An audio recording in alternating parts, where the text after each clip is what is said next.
ឡើងគ្នាយើងត្រូវតែការពារទឹកដីពុកយើងឲ្យបានត្រៀមខ្លួន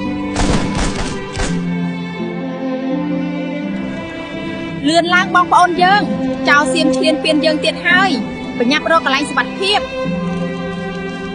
អរគុណសម្រាប់ទឹកចិត្តបងប្អូនយើងសម្រាប់ការជួយដល់កងទ័ពយើងនិងជនភៀសសិទ្ធិយើង